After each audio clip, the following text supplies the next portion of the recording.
All right, guys, so just out there at the tree doing a little workout, but today I want to talk about Peter Boylan III. So Peter Boylan III was a co-vice president, I believe, or president of TV Guide there in Tulsa, Oklahoma.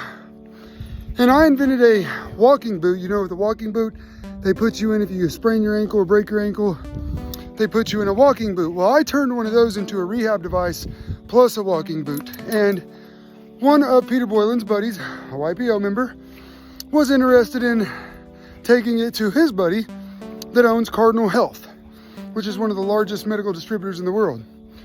Their buddy was J.K. Warren, which owns St. Francis Hospitals and the Warren Clinics, etc. So I was best friends with Craig Ketchum's son, which owned Redman.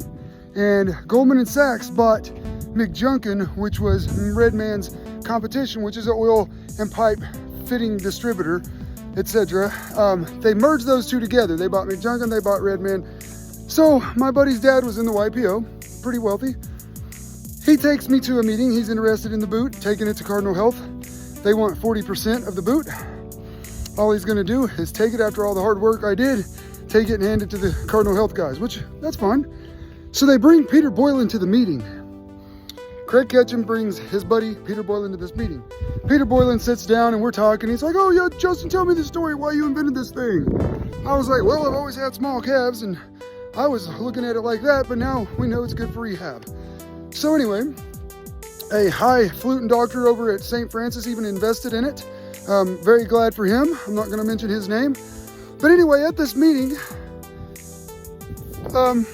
Peter Boylan starts talking, and he is one of the most intelligent men I've been in a meeting with. Peter Boylan starts talking about how this is how we usually do it. Well, first of all, he asked my friend sitting right here, he said, well, how good of friends are you guys?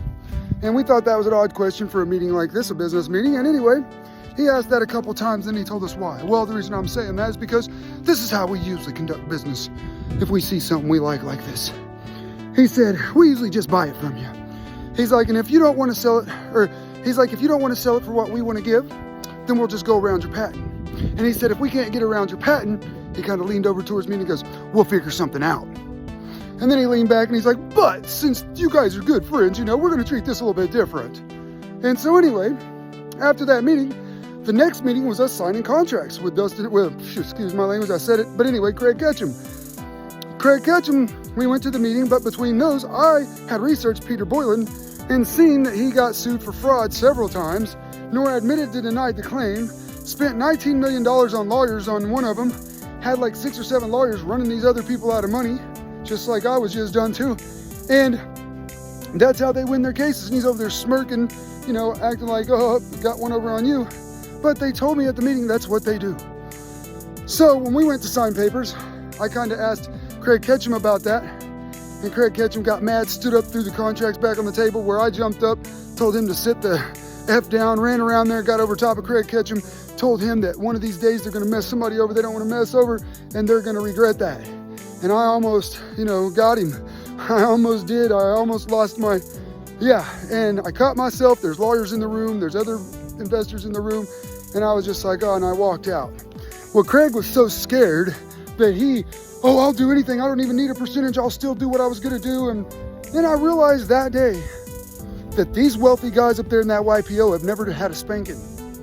And I'm not saying that we're going to, but I realized they just get their lawyers on you. They just get their money on you. And they do have some bad men that can do what they need to get done.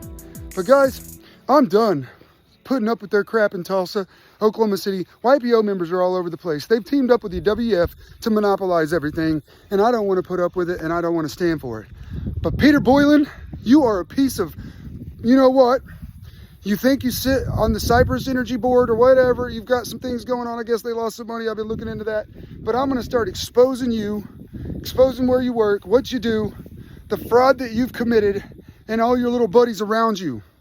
And all these YPO members best straighten it up and start worrying about the water supply, worrying about the food supply, and making sure to help us worry about where our tax dollars are going, because you guys are up there manipulating things. And it's time for that to stop. And the city council members, y'all better get on the ball. Later, guys.